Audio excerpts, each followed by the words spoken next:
Welcome to the Alternative Dog Moms Podcast. I'm Kimberly Gauthier, creator of Keep the Tail Wagging. I've been blogging about raw feeding, pet wellness, and life as a crazy dog mom for more than 10 years. I've seen massive improvements in my dog's health since I began raising my dogs naturally, and I'm passionate about sharing my experience to help other pet parents. I'm Erin Scott from the Believe in Dog podcast. For more than 10 years, I've been researching and learning everything I can about healing cancer, allergies, autoimmune, and mystery illnesses in both my dogs and myself. And I can't wait to share with you everything I've learned in case it could help you too. As the Alternative Dog Moms, Kimberly and I are bringing you all the latest dog health news that we're following and the brilliant people we're meeting along the way. Now let's get started. Hello, Kimberly. Hello, Erin. Welcome home. Yes. Oh my gosh. I've been back for about 24 hours. Guess what? What? Okay, I know I'm horrible, but it's going to be in San Diego next year. Yes. Yay! Yes. I hope you'll be able to go.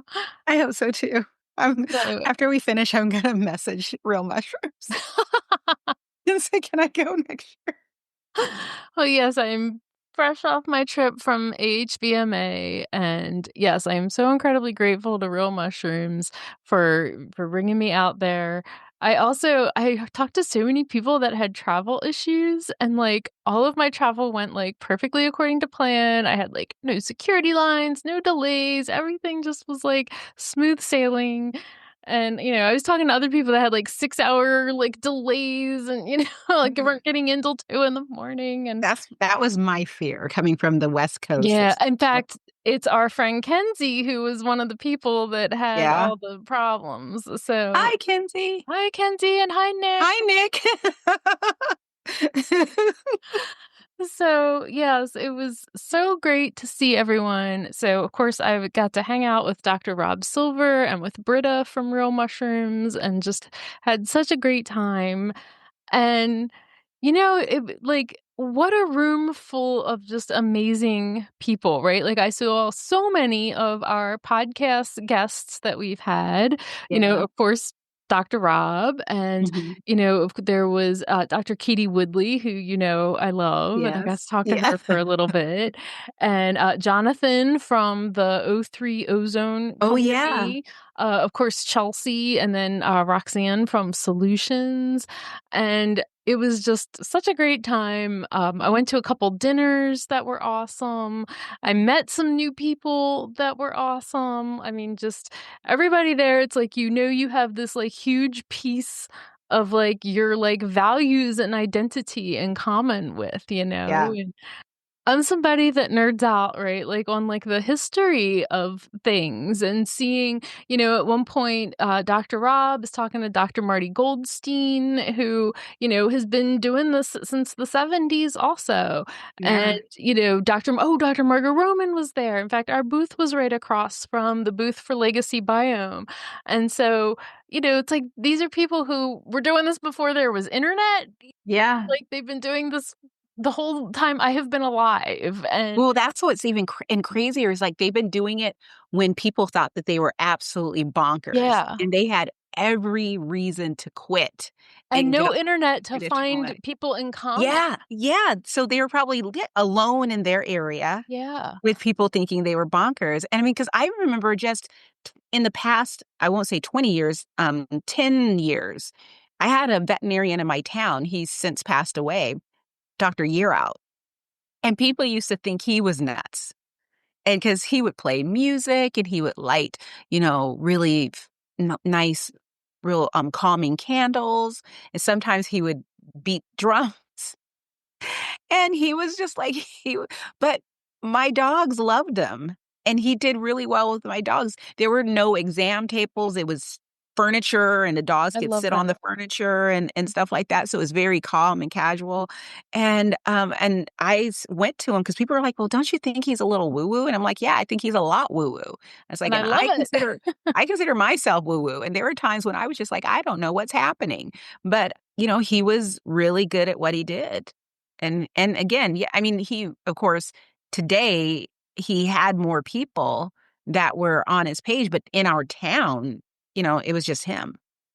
Well, Dr. Carvel Tiekert is one of the founders of the AHVMA, and he's literally from my town. Oh, wow. And so there's actually an award given at the banquet every year in his honor. He just passed away a couple years ago, and I believe it was Dr.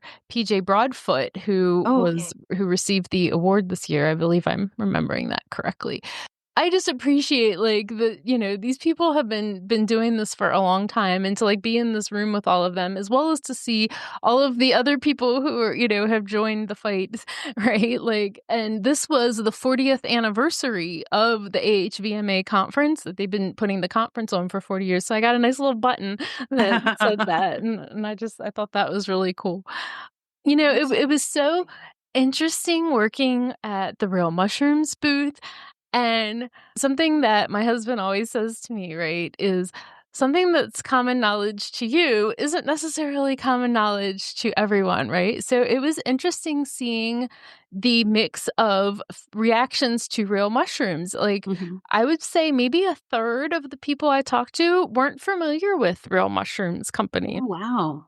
And then maybe a third were super familiar, were using it all of the time in their practice, were so excited to see Dr. Rob. He had his book there. He was signing his book. He sold out of all of his books, that he brought with him. And then I'd say there was like a third of practitioners who fell into the category of like, I'm familiar with mushrooms, I'm familiar with real mushrooms. I don't always use them. I don't kind of know what I'm supposed to know. And, so talking about the mycelium and talking Mhm. about fruiting body, and, they were really interested in that kind of stuff, and talking about how Dr. Rob has, formulated these products for certain issues. So it was really fun for me to feel like I was kind of in this educational role. Also, it was sort of fun for me because I like talking about that kind of stuff. Yeah. So, yeah, that was an interesting mix because I had to, after talking to the first few visitors to our booth, I had to reframe it as, "Oh, are you familiar with real mushrooms?" Yeah. Which I hadn't originally thought about doing, and that was just an interesting, observation. And the other thing that I was telling my husband about, I expected that it would be a ton of women, and I was right. I was probably 80% women, Mhm. and the women spanned all age ranges. I saw several students there, they're in Oh, veterinary nice. school students. One girl was the president of her student holistic vet club, and I think she had won a scholarship to be able to attend the conference. Oh, Uh, nice. and so it was cool to talk to them about like how they don't learn about any of this in Yeah. veterinary school. And then it was also interesting to see that most of the men there, with only one exception I can think of, were at least 50 years old minimum. Mhm. The only man I remember seeing under 50 years old that was a vet is Dr. Zach, who has been on YouTube, and he's done some stuff with, I think with Angela Ardolino before. Oh, yeah, I know what you're talking about. Yeah. Yeah, I think he's, like, the only male veterinarian I saw that was, like, under 50 years old. And, I was just thinking about how so often, right, like, they come out of school, they're trained conventionally, and it takes a while to start being like, "Oh, wait, I'm missing something here." Yeah, I'm seeing the same thing over and over again. Why And is that?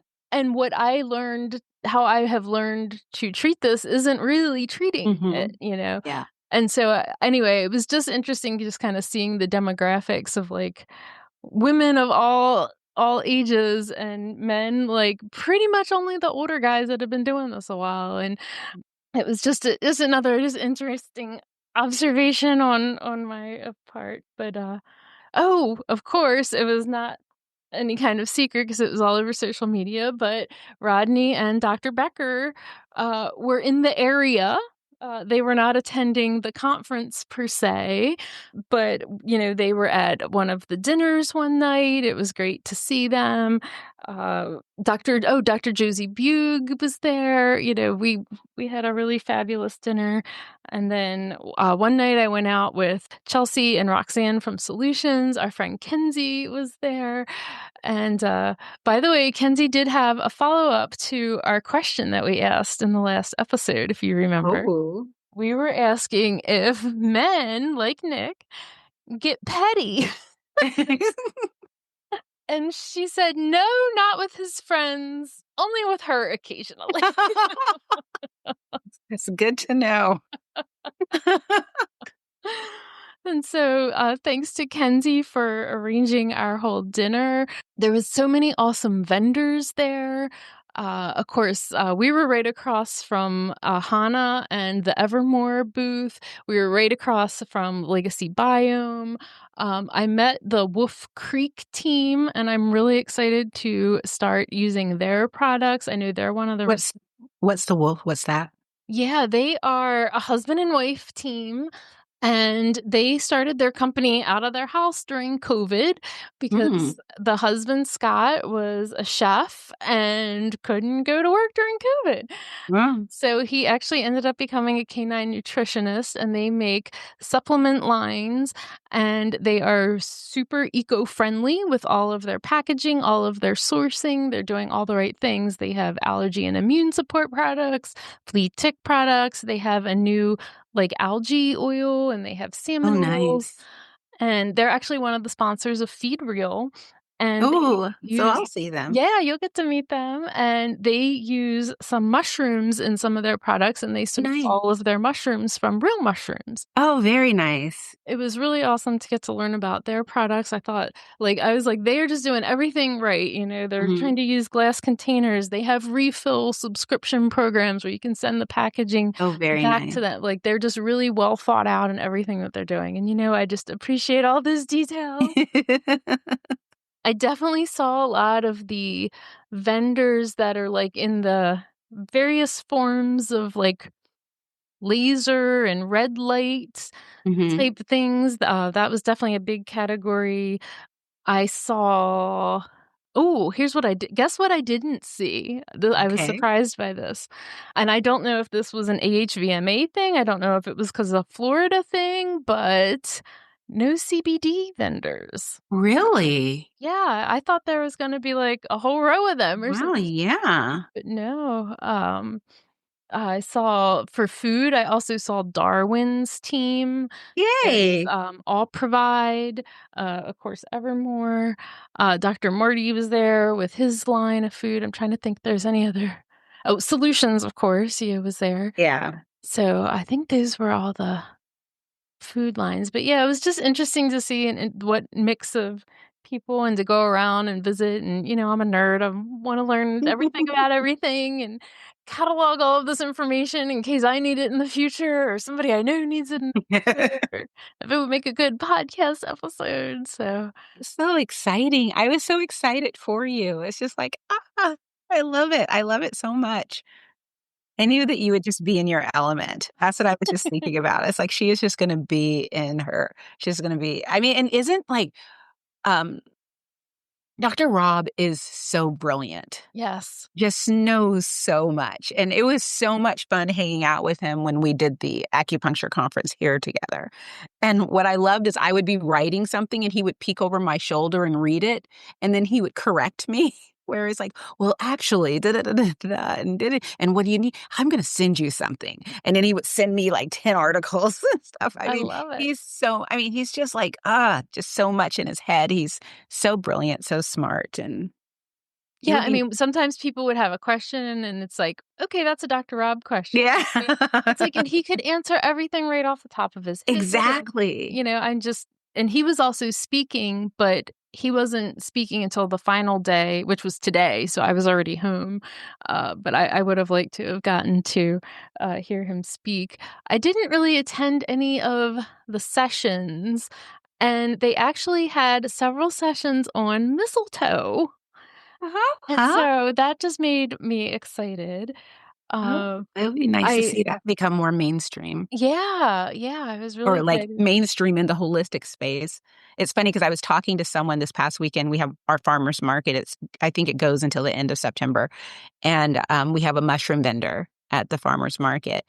And we were just talking about, the benefits of mushrooms and all of that. And I was saying that I'm so surprised that I haven't seen, I should say, much of the mainstream world latch on to mushrooms. I've seen little like ads, social media ads and influencers talking about stuff, which I don't pay attention to. But for the most part, it's not. I expected it to be really big, especially in the pet space, but maybe it's not as easy for people to create a supplement from mushrooms, because it's like the number of companies I could probably name 5 companies that do mushrooms. I'm sure there are more, but I can only really name 5. Oh, here was an interesting question that we got that we started Okay. looking into from one of the veterinarians. So we Mhm. all know that there is a pretty recent study out there showing the effectiveness of turkey tail with used in hemangiosarcoma, right? Right. And of course, real mushroom has a turkey tail that you can buy just the straight powder, the capsules, and plus it's part of the 5 defenders, and it's in the different products that Dr. Rob has formulated. And they said, well, what is the difference between this and the product that was used in the study? And I was like, that's a really good question. I'm going to look into this. Stop back after your next class and I will have the response for you. So we had to do some digging to find out the name of the product that was used in that study, which is called, it's like immunity. It's like Oh yeah, I know. Yep. Unity. Yep. That was what I gave to Sydney when she had hemangio. Yeah. And not a lot of information on the website about it. They're not really transparent with anything really. Yeah. And it's also at a really high price point from Yes. what I could see. And Yes. so it seems like from all the research we did with talking to Dr. Rob that, yeah, giving the real mushrooms turkey tail would be a much more cost-effective Cost way to effective. go. Because Yeah. I guess I was wondering, did that product have anything else in it? Was it mixed with colostrum or you know what I mean? Like, I was it feel like there is something else in it. It's just that it's known for the turkey tail, because I feel like they would have called it something else. And I in my experience, from when my dog was diagnosed and then joining the community, you're in such a raw space that when people tell you get these supplements, right? you're just getting these supplements. And you're right. Immunity was one of the most expensive ones. I mean, that was an investment.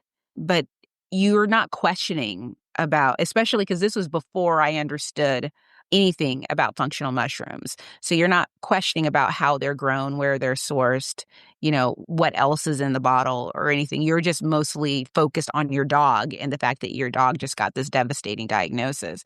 And I wonder if because of that, they're not getting as much pushback on the lack of transparency.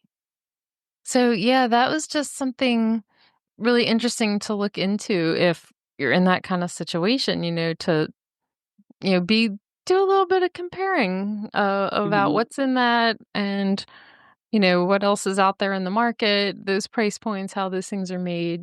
Clearly, there's great research about that product, but I think I think there's other stuff out there that might be a little easier on the pocketbook.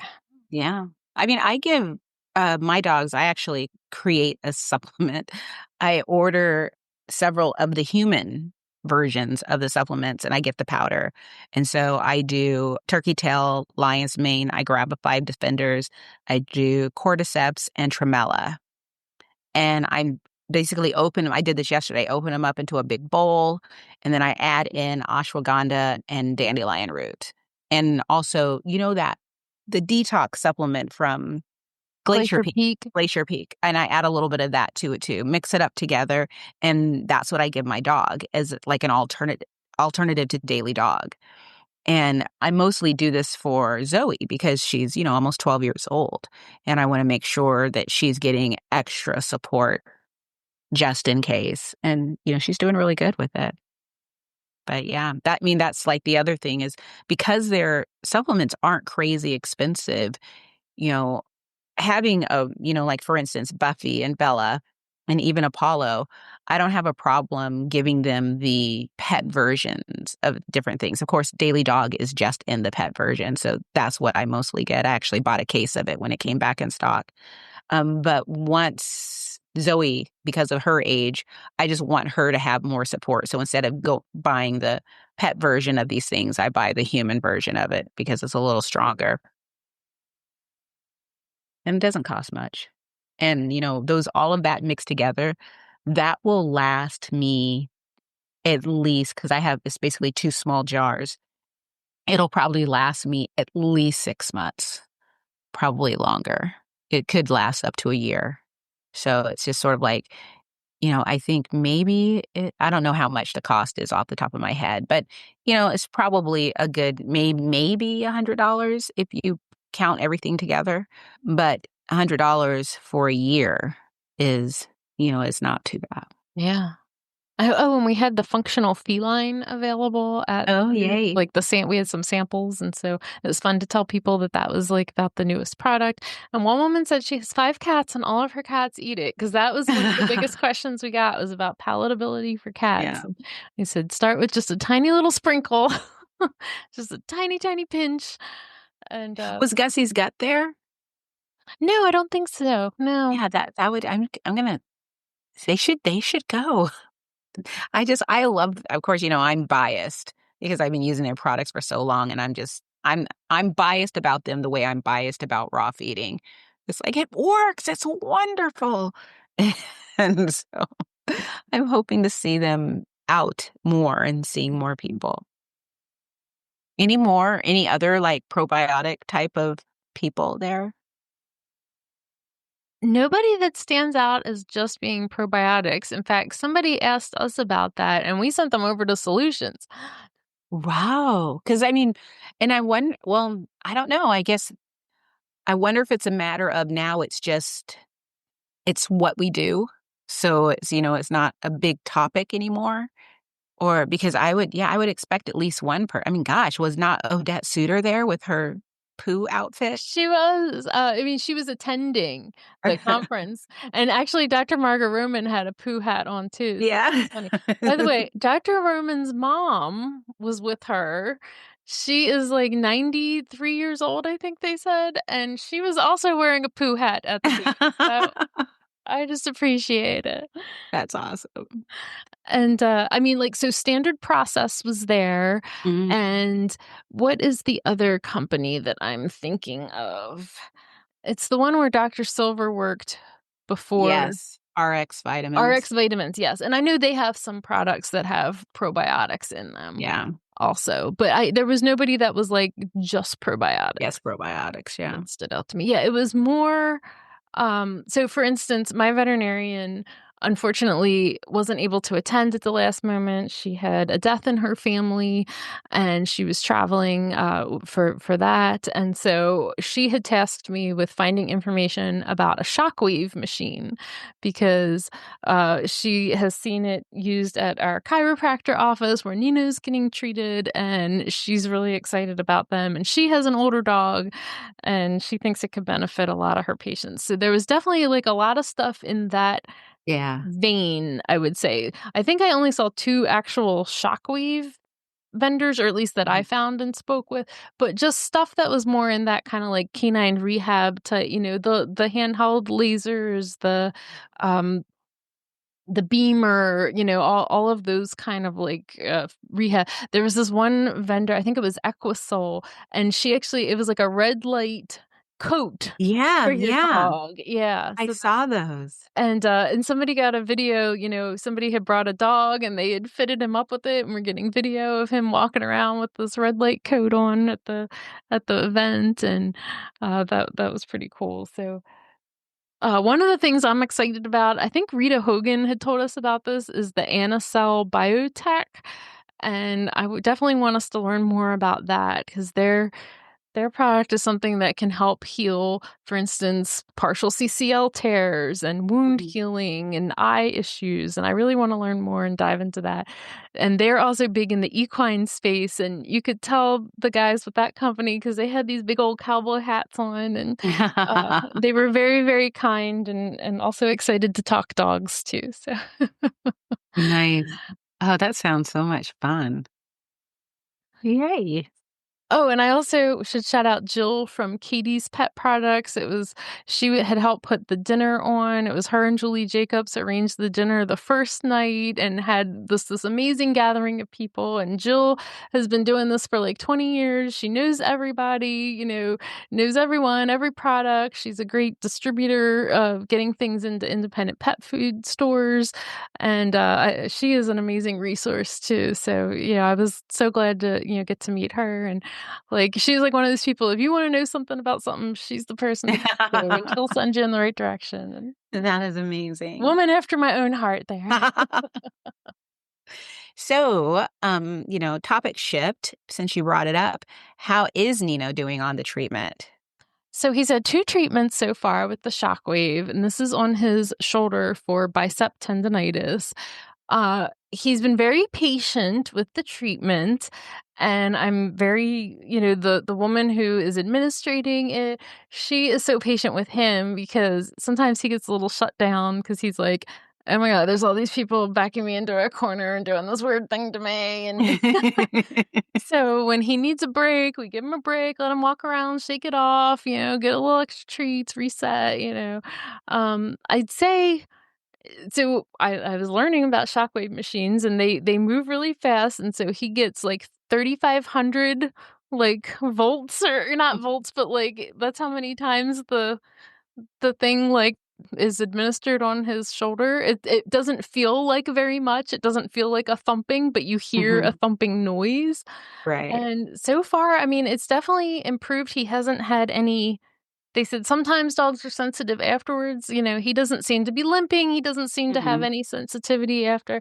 Nothing has slowed him down. And we can notice he's still not 100% when he jumps off the bed, but like he's definitely improved because he was like anytime he jumped down off the bed, he would like be holding that leg up, and you Mhm. could see him kind of wince and like pull the leg.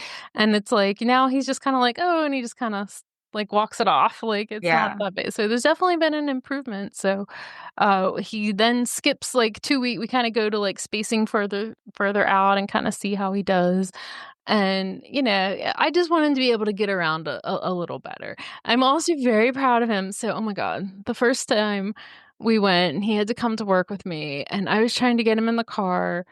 And, he's like a 65, 70-pound dog. And I like totally jacked up my neck and my back trying to get him in the car. And we have these dog stairs, and he like refuses to use Yes. the dog stairs. Yeah. But we worked with him for a week, and we can at least get him in and out of the car. He tries to leap over them when he gets out of the car, but I can at least get him like, lure him with treats and get him up in the car. It ain't pretty, it's Yes. not graceful, it's not pretty, but at least, I'm not throwing my back out trying to get him in and out of the car. So, 'cause, it's like I gotta get him in the morning and then out and then in after the appointment and then out and then back in at the end of, Mhm.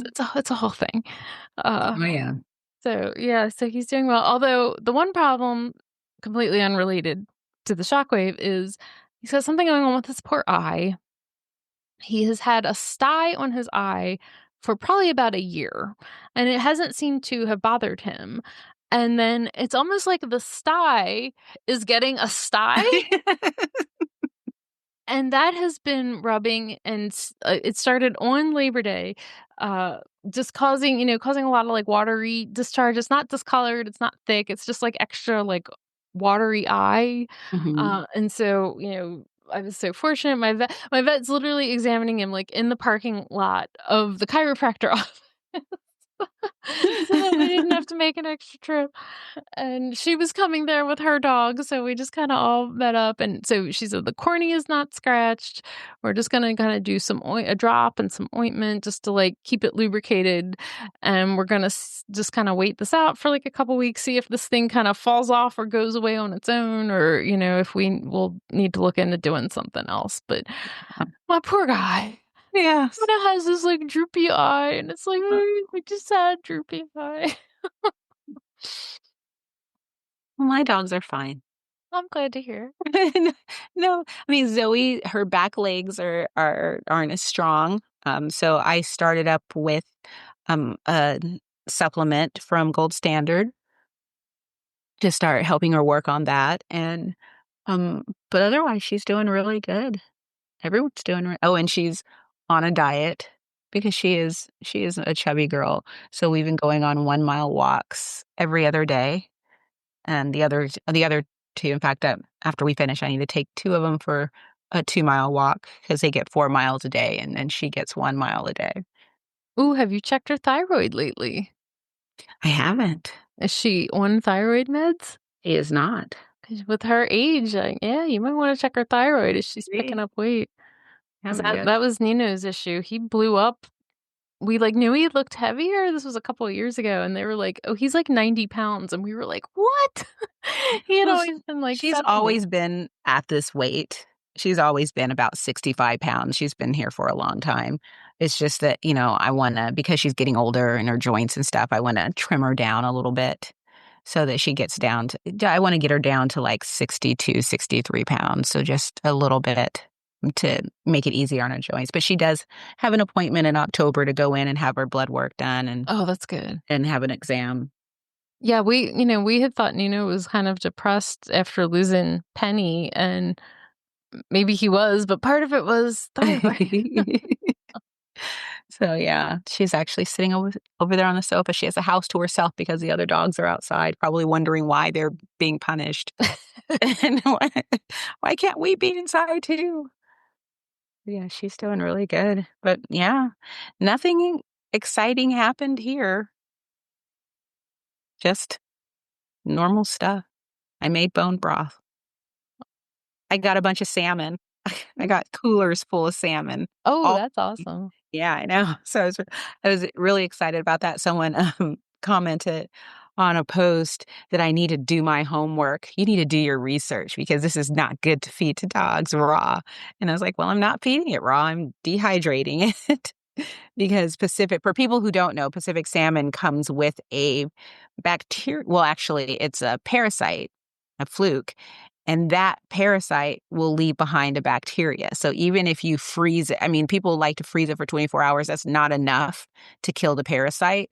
But if you deep freeze it, you can kill the parasite, but you can't kill the bacteria that the parasite leaves behind. So it's just not a good idea to feed raw Pacific salmon to dogs because of salmon poisoning. And dogs will just get really, really sick. There have been cases of dogs dying, but for the most part, I've read that dogs just get very sick. And this is just something that I've always known living here that, don't share your sushi with your dog type of thing. And so I am part of it, I'm dehydrating, and part of it, I'm cooking and just putting it in glass jars and in the freezer to feed when I need it. And so, but I probably have it's, is it two coolers full Wow. of fish? Yeah. It's now all in the freezer. And so every weekend I pull out some to thaw and dehydrate it outside because it is very strong. For some reason, not when I dehydrate anything else, but when I dehydrate fish, the wasp love it. And bees, all of them come around, not flies. Hmm. Flies come around for the meat, but for the fish, it's the wasp and the bees. They are like just loving it. Wow. And they can't get inside the dehydrator, but they just hang around. But that's about it. So, you just reminded me that Evermore Food, they're coming out with a treat line this fall, Oh, and so I got some of their salmon treats to try. oh, nice. Yeah. Nice. I think Yeah, they're another sponsor of Feed Real too. In fact, I think Hana might be speaking at Feed Real this year. I'll have to look. I haven't looked at the list for a bit. I've been focusing on my panel discussion because I need to come up with questions for everyone so that, it's a wonderful, spirited conversation about biohacking Oh, dogs. So I'm pretty excited about that. I could nerd out about that for a while. I know you can. Maybe I'll just call you and be like, okay, let's talk about the questions I'm going to ask. But I'm pretty excited about that. Just because it just, my favorite thing is that, when it comes to raising healthier dogs, I mean, just your experience at the AHVMA, it's more than just diet. Diet is just like a piece of the puzzle, but there's so many other things that we can be doing, which is great because it means that for the things we can't do, there's a whole bunch of other things that we can do. So if someone can't feed raw, for example, or can't feed home cooked, for example, that's okay.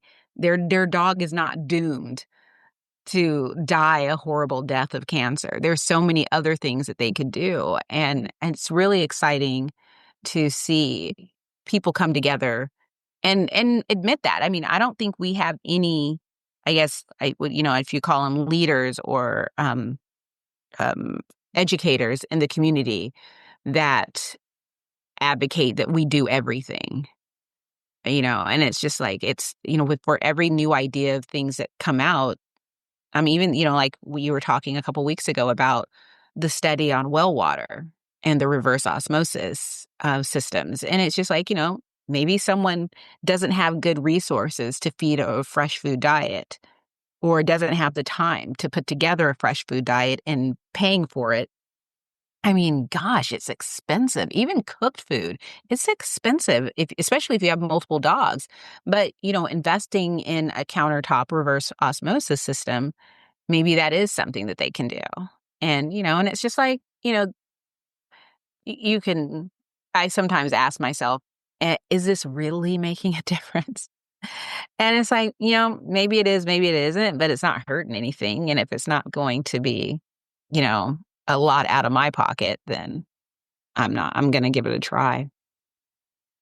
Yeah, I was just trying to refresh myself. I know there was a lot of talks about body work, which I was excited to see about, like mobility and helping, older dogs and injuries and things. There was, and that was like, you know, that was one of the, like, tracks, so it was like you can go to a full day of just talks just about body work, body.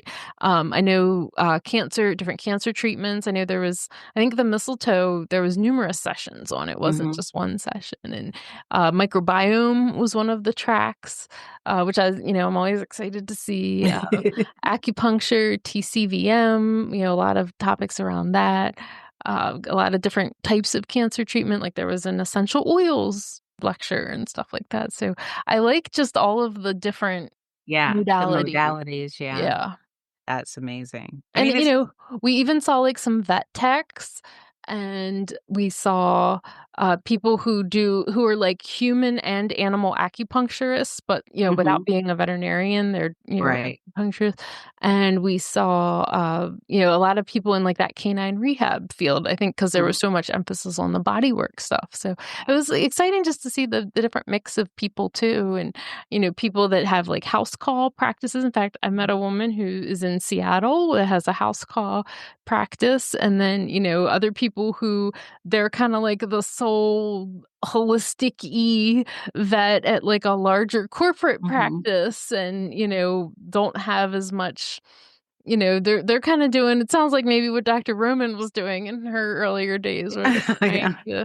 to, do some stuff. So it was just interesting to see, seeing the mix of practitioners and how they work. And it wasn't just one thing, so um and I even met a couple people from Baltimore and Maryland area that I hadn't met before. So that was exciting too.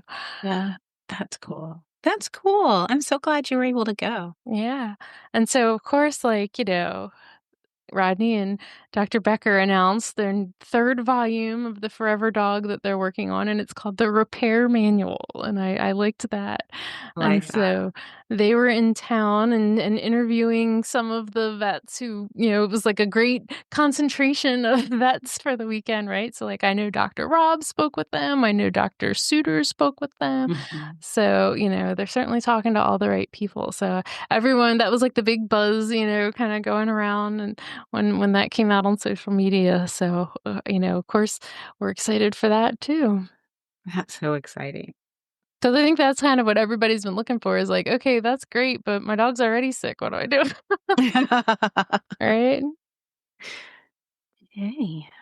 So Are you going to be excited for that one? I'll definitely get that the I minute it am comes out. definitely going to be excited because I mean, I was really pleased. Oh! I don't think we've talked about this. So last year when we were talking about the Forever Dog book, or wait a minute, the first one is the Forever Dog. What was the second one?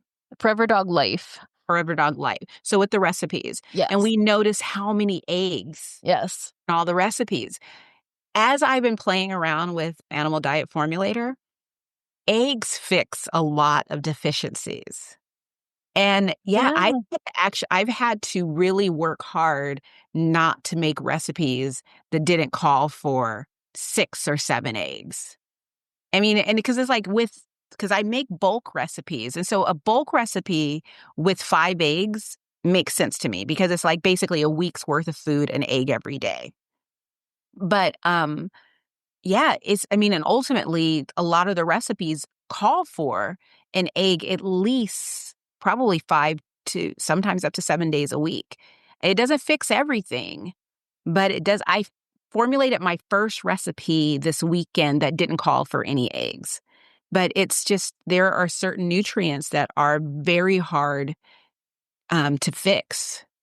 And that is one of the things is that I think the eggs, especially like choline is, one of the main ones. And there's choline in eggs. So I think that's why there's so many eggs in their In the recipes. recipes.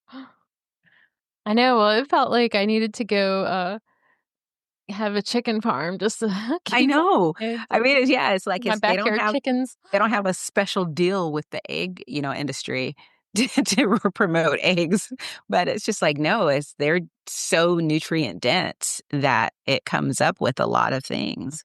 So yeah, I've been doing a lot of, with my newsletter, I want to share a recipe at least once a month. And I want it to be, if it's not balanced, I want it to be very near balanced so that balance over time would still work. So like if this is a teeny bit deficient, because to me it's like if it's 0.02 or 0.05 off from what FDF says it should be in there, I'm okay with that.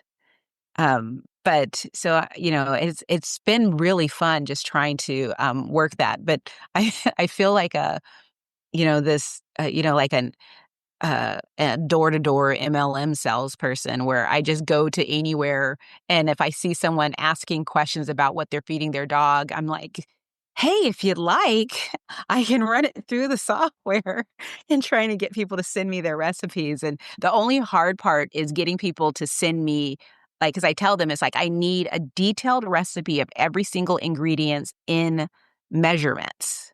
And they'll give me ratios, they'll give me random things, and I'm just like, "Okay, but I still need to know how much of this and this." And so it takes a couple of going back and forths before they're able to give it to me. And so this person, she was worried that her recipe was low in iodine. And, and it's one of those things where we start educating ourselves, learning from other people, talking about what we're feeding our dogs. And someone mentioned, you need to add kelp because for iodine. And she was like, I thought I was already covered with the organ meat and my dog won't eat anything with kelp in it. And so she's like, I don't know what I'm going to do. And it was just sort of like, I was thinking if this had been 6, 7 years ago, I would have been like, oh, well, let's Google what other foods are high in iodine rather than why don't we look and see if you actually need more iodine? And she was a little short, but not so much that she couldn't get away with tweaking her recipe. And I think I decreased the amount of salmon and added like one oyster and like a little bit of sunflower seeds. And she got a balanced recipe and she was Wow. perfectly fine. And it was like, it's pretty impressive because this is a recipe she put together by herself, not being a nutritionist, not taking courses, just doing research and trying to understand what her dogs needed. And she pretty much hit the nail on the head. So it was kind of fun to respond to her to say, good job. This is all you need to do, and have it not be you need to start buying a dozen of eggs just for this one dog every week. I was so relieved that I didn't have to do that. So that reminds me of the study that came out recently from the Dog Aging Product Survey about diets, and how it was like another study saying that Hmm. people doing home cooked diets were not balancing or weren't being complete. Yeah, I had someone comment. I think it was on Facebook, and it was very interesting because I don't know if you can hear Zoe drinking. My dogs drink loudly. But she said that she said, as someone who participated in the study, it was really hard for them to get the information they needed from the study because the questions they asked um, to get the information, it was sort of like this very narrow, trying to come up with what you feed your dog and explain it to someone and give it to them. Kind of like when I'm asking people for measurements, it's kind of hard because you don't think of it that way. I mean, if someone were to ask me specifically what I feed my dogs, it would take me a while to put it together. And she said there was a lot of going back and forth as she explained things in order for them to get it. So she's just sort of like questioning, like on one hand, it's not a surprise that people are feeding diets that are deficient in certain nutrients. And it's usually these common nutrients. And so like, I don't think this one brought up omega-3 fatty acids, but the other one did. But choline is one. I think, is it vitamin D or E might be one? But there are common deficiencies. And these are common deficiencies that I see when I'm putting together recipes. I mean, there are people who are, you know, you're doing the best that you can. You're doing it based on what you see on social media. People are telling you, I've been feeding my dog this way for years and my dog is fine. And so you don't automatically think to question. I mean, I know I didn't when I was, gosh, up until like 6 years ago, I wasn't questioning what people were telling me to do. Not much, it was like a slow going as you get more information. It's like, oh yeah, that does make sense. So, there are like the manganese is deficient. Definitely, yeah, E and D. Sometimes the calcium phosphorus ratio is off. Choline is always a big one that is off. Sometimes the zinc and iodine is a little off as well. But I think it doesn't take much to correct them. So that's what I appreciate is that if people can take the time and figure out exactly how much is in the of each ingredient is in the food. So if you get a grind that's a beef grind and it's beef heart, blah, blah, blah, blah, blah. If you can contact the company and try to find out what percentage of each ingredient is in that chub and break it down to ounces or pounds, depending upon what size you get, and then measure out the other ingredients that you're giving to your dog, you can have someone that has the software try it out, or you can sign up for Animal Diet Formulator software. I don't know if this is still the case, but I know they used to offer 2 weeks for free. And although there is a learning curve, it's pretty easy to get in there and start doing. You just have to go in there. You have to set up a pet owner. I wish you didn't have to do this, but it's meant for professionals. But you have to set up a pet owner. So I have myself set up. You have to set up a dog, and I usually just have I have a standard dog, which is Bella. She's 55 pounds. And when I help other people, I just set up their dog, and then you can start setting up recipes. And it takes a little time. If you have like a Saturday afternoon, you can go through and test out your recipes and see if you are missing anything. And it helps you figure out what you need to change, add to correct your recipes. Yeah, I keep wanting to get into it, especially because they said they have added some of the brands into Yeah. them. And so especially with Nino, because he gets less than the recommended amount of food for his weight, uh, I get worried about deficiencies. And so that's just definitely something I want to look into. And, I'm so thankful Dr. Rucker has, brought all that to our attention. Yeah, and it's really kind of fascinating. And also you had sent me a link and I had seen it. There was someone who was asking people to review her book that was coming out on social media, and I don't have the book available on but so I'm looking it up as I talk really fast. It's called like The Dog Food Revolution or something like that. Yeah. I know I looked it up recently. I'm trying to see if it's in but it's not in my search history right now.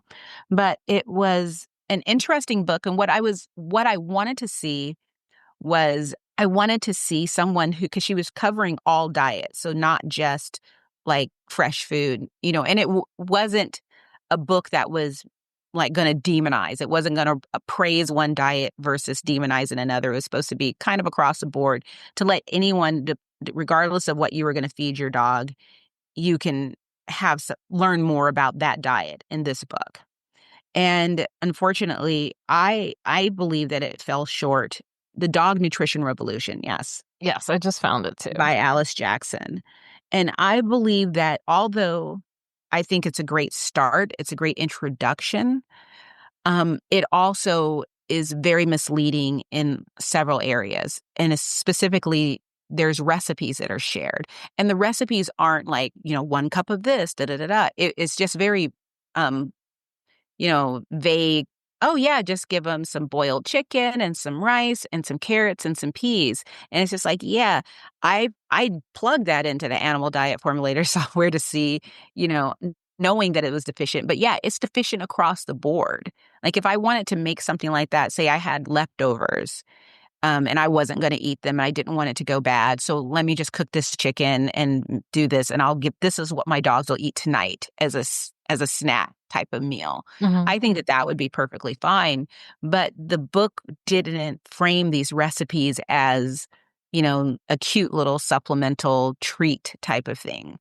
It created that, oh yeah, you can just feed recipes this way. And it was a lot of rice. Like a lot of the recipes came with rice as if rice was this superfood that would help, and I found that was interesting. And I don't know this person's qualifications, and I'm not going to judge that because, I've written 3 books so far, and all 3 of them came out prior to me taking any courses or anything like that. So, um, that being said, you don't have to have a set number of qualifications to write a book about dog nutrition.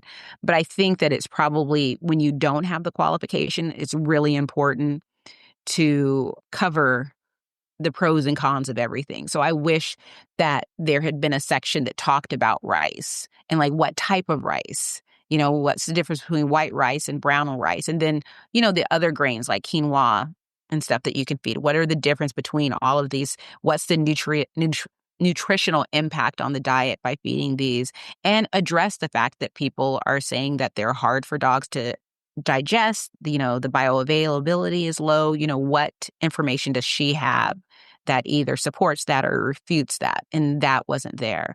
It felt very much like me writing my first book about raw feeding, and I had recipes. That book is scrubbed from the internet. People have copies, but it is scrubbed from the internet. It's a horrible book. But I had recipes, but my recipes like were with base mixes. But even then they were not balanced. But I also came from a mindset back then where I thought that somehow variety magically balanced all recipes, and that was perfectly fine. But, I'm interested to see what other people think of this book, if other people buy it, and I'm interested to see if she if any other feedback that she might get, if she takes it to heart or if she just ignores it. Yeah, just Doubles down and Yeah. haters and yeah, I mean. Right. Because I do understand that because I know when I got my first book, when I wrote my first book and I got my first, like, I think it was like a 3-star review, I was horrified and I spiraled out quietly. Oh, why does everyone hate me? Not to say that she's doing this, but, I hope that, I don't know. It'll be interesting to see. But I think the book is well written. It's very easy to read. And she does cover a lot of different things. I was hoping for a lot more. Yeah, I've been getting that in my algorithm also, so I was I don't know, I never sign up for anything that I get, like, an ad for, like, on some weird principle of mine, so, yeah, I'm So curious. you send it to me. Yeah, yeah. There's only been it's funny because a lot of people I don't know this. I was guessing that a lot of people had signed up to read the book. You get the book for free, and then you agree to read it or review it, post a review on Amazon for during the first week, and I'm still the only one that has a review. Hmm. Yeah.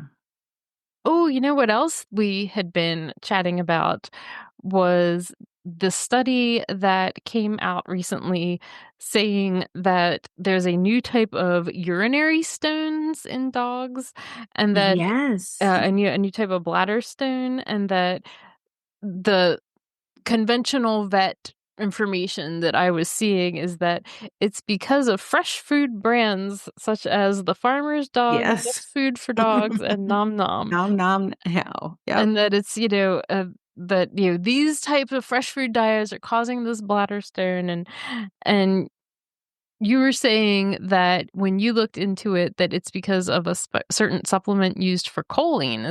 Do I have that right? I don't yeah. I think it was because, it was because of the synthetic nutrients in the diet. And that was one of the nutrients that they were supplementing for was choline. And that's and when I saw that, I was like, well, then that makes perfect sense because it is so hard to get choline right.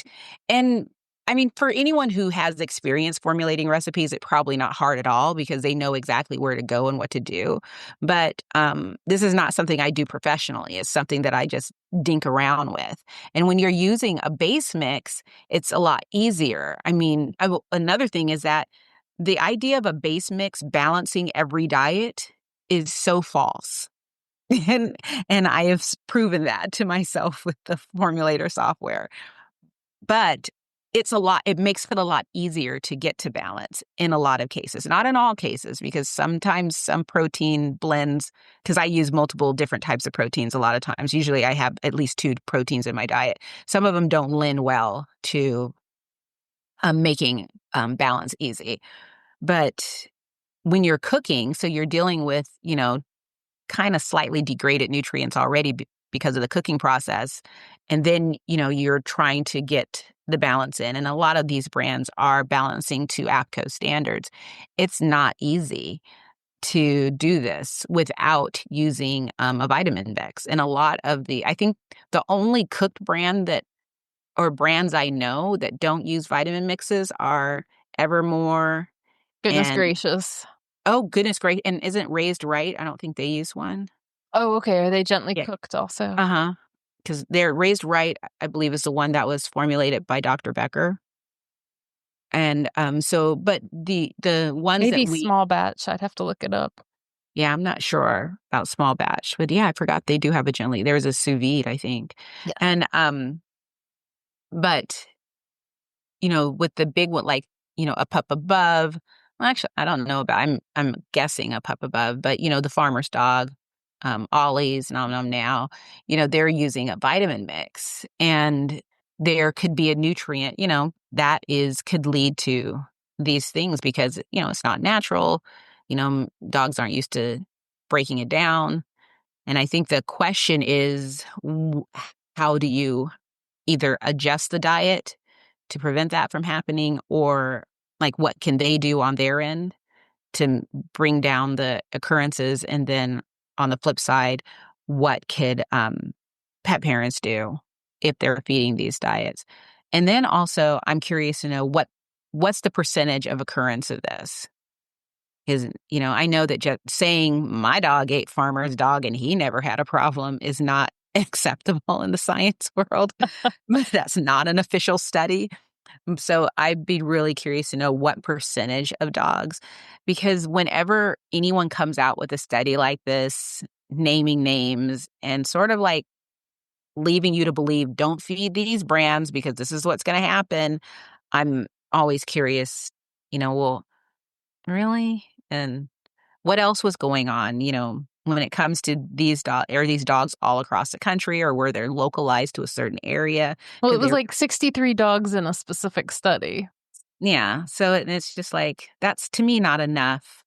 And also, you need to go over an extended period of time, because if it was a short period of time, like a year, there's so many dogs that it's not unusual for me. I wouldn't think it would be unusual to think that, is it a breed situation? Is it a geographical situation? Was there something else that all of these dogs had in common that could lead to something like this? There's just I worry about the I guess I don't know if what the intention is behind the study, but the seemingly, where it kind of scares. Stop it, Erin. Erin's making a face. Like, I know. what the intention of the study is. You know I'm that trying to it's be. to get the word out to all the conventional veterinarians. Don't let your people eat these fresh food diets. You know. I'm trying so hard to be diplomatic. It's hard because Erin's making faces and saying, in that voice. It's- and it's very upsetting. I got so aggravated when I saw it because this will be, the next thing that infiltrates mainstream veterinary, Oh, yeah. just like Especially because DS or, Farmer's Dog has commercials now. yeah, just like Primal Pet now DCM. has commercials. But yeah, it'll be, and it's one of those where I have learned that even, it doesn't matter who shares the study. It can be Rodney Habib and Dr. Karen Becker, or it can be some traditional vet that works for one of the big pet food companies. I don't care who shares it. I am going to go and look to see where this study is short. And I find that a lot of these studies that tend to demonize a food, and any food, I don't care if it's kibble, raw, whatever, they fall short in some areas. I mean, even with the studies that say that, 95%, I mean, I think with the dog aging product is now 94% of homemade dog food recipes are deficient.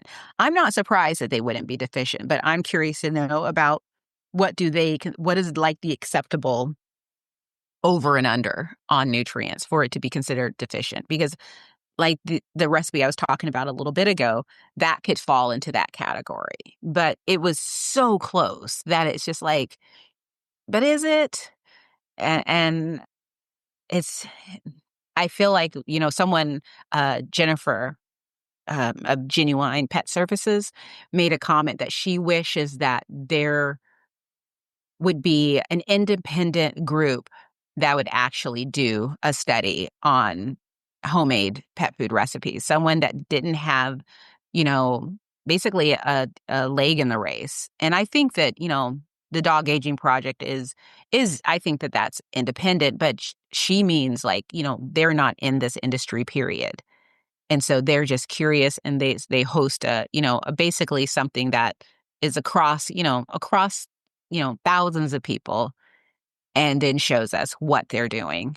I'd be curious about that too. Yeah, but you gotta have money to fund it, right? So there's always That's gonna be some kind of money involved. I mean, what I'll say about the dog aging project study is that the point about the data collection is valid. So it would be interesting to see, like, how was this question asked? mhm. How were you able to, lay out all your ingredients, or were you just given some little box and you're trying to Yeah, say, like, yeah, beef and tripe and, pumpkin, or you know what I mean? And yeah, that's not a diet. Like, so, right. I mean, that is curious, and I mean, I felt like what they were saying, findings, or, whenever you scroll down to the bottom, it'll like say like areas for like additional study or research. And I mean, like, it would be interesting to get more data on like what people are actually feeding, but I don't like how it's used to fearmonger and demonize. Yeah.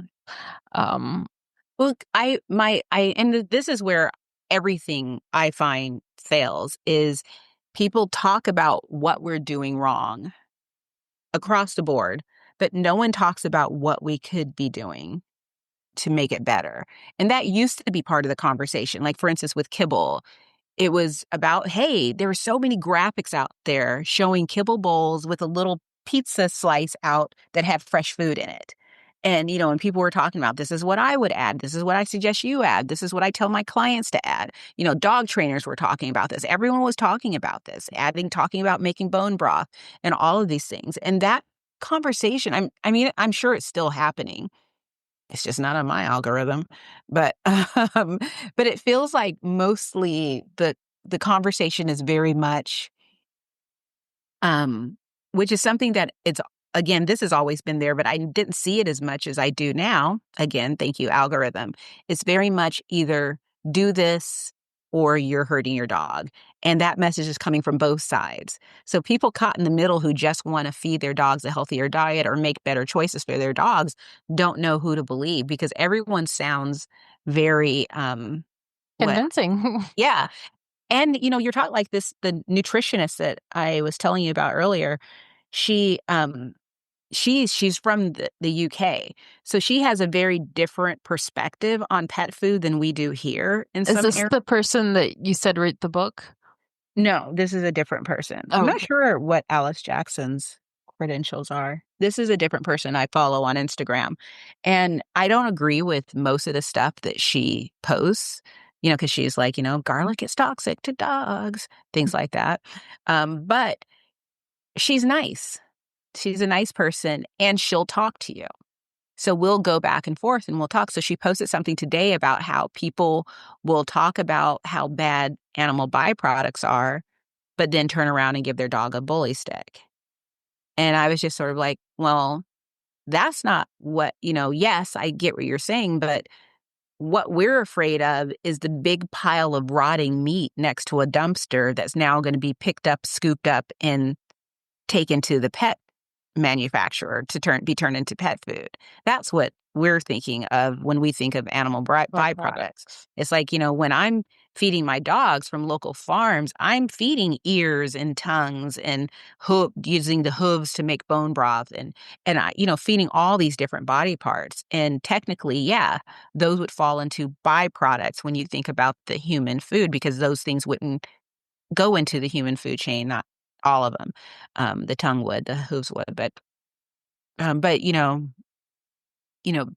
it's comes from grass-fed animals from local farms. I can go to the farm and see the animals. So it's kind of I don't have a problem feeding bully sticks because of that. But, and she says in the UK, that type of stuff, like a dumpster full of like rotting meat, that would never be allowed to go into the pet food chain. You well, don't live there, Erin, so you don't know. I don't know, but I mean, does that mean they don't sell like Purina there? Or, you know what I mean? I don't know. It's one of those things where I was just like, huh. Well, this is where we're coming from. So Yeah. if people, I was like, no one should be yelling at you about it because she was talking about people yelling at her. It's like, no one should be yelling at you about anything, but this is the perspective that some people are coming from. And so And it would be also, there's a difference interesting to between see. giving your dog a bully stick, like here and there as a treat, and like what they're getting the bulk of their nutrition from all day, every day, and Yeah. day in and day Well, out. the other thing is that I definitely, you know, did one of the Erin faces where your eyebrow, one goes normal and the other one goes up. For people who, since we don't have video, you guys can't see the faces that Erin makes. And she has quite a few of them. This one in particular is the face of where she's just screaming BS at me, but it's just not saying anything. And it's funny because her eyebrows I just watch them slowly do, and then she pinches her lips. And it's just like, gosh, I know what you're saying, Erin. And, but I had that face, or at least I like to think I did, when she said that all they do is take the byproducts and dry them out for the pet food industry. And I'm like, well, they bake ours at high temperatures 5 times in a row. So not the same. So now I'm curious about the food that is in the UK. Yeah. Yeah. I'm pretty sure they sell Purina in UK. Or, I'm using that as a generic term for kibble. Yes, Purina products are sold in the UK. And are they like the same? Because I sometimes know, there's I stuff wonder, sold in yeah. Europe that's not the same Because as. like the cereals where they talk the Mhm. comparison of the cereals of what is allowed here versus Yeah, what's allowed like the there. color, like the artificial coloring. Yeah, Yeah. so I'm curious about that. That's a rabbit hole that I do not plan on falling down because I'm already tripping down 3 other rabbit holes and I just can't, but Well, I'm very maybe it's a future podcast episode. Is there like a Susan Thixton of the UK? I know. This is while some Purina Pro Plan supplements have been discontinued in the UK, the core Pro Plan range of main meal diets and other Purina products remain available. So there you go. Hmm. They just invested, in 2024, they invested 150 million pounds for a UK factory. Hmm. Yeah. We'll see Future how podcast topic, I feel. we'll see how long this lasts. Okay. That's all I have to say about that. So I was trying to think if we've been binge watching anything. Oh, our new one is season 4 of Resident Alien. Tim and I love that I'm still on show. season 1.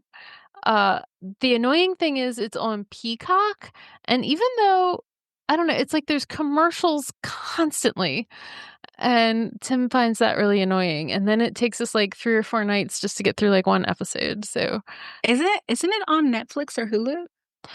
some of the earlier seasons are, but Mm. I think I don't know, they're like one of those ones that's like jumped I hate when they do that. channels and jump providers, and I feel like I have to watch it on Peacock, and that It's the commercials bet are super annoying. between the jumping around and then the canceling, like, not enough people watched it. So despite the fact that it was excellent and we could just leave it and allow it to grow and build an audience like they did with Schitt's Creek, you know, they cancel it. So yeah, what is it? The Residents canceled. Oh, the White House one? I know, I was heartbroken about that. It's such a good show. I mean, she is amazing. I haven't finished it yet. She is amazing. Um, what else? What I feel like I watched something else recently, and I honestly don't remember what it was. But I know I was watching that. Yeah, they're canceling a lot of stuff. Which I wa- I watched Percy Jackson on the Disney Channel. And Percy Jackson and the Olympians, it's a series of books, and I can't remember the author's name. And I got into the books years ago. It's funny because I started reading them, and I was like, this is pretty cool, not realizing they were kids' books, but, I enjoyed them, young adult is, but I enjoyed them. I thought they were fun. And I never really I watched the movies, and although people said they enjoyed them, I don't think the movies were good personally. But, the series was really good. I thought it was excellent, and I think that there are so many people. I follow a lot of, movie reviewers, and so many of them hate Disney, that no matter what Disney does, they're gonna give them they're gonna say it's terrible and da, da, da. The acting was wooden, and I was just like, "No, that it was I thought it was really good. I enjoyed it. It was a nice little series." And now I'm watching the 2nd season of Wednesday. Oh, okay. That's all. Oh, one of my favorite books, book series just released a new book, and it was 900 pages, Yee. and I think it took me like 5 days to finish it. Well done.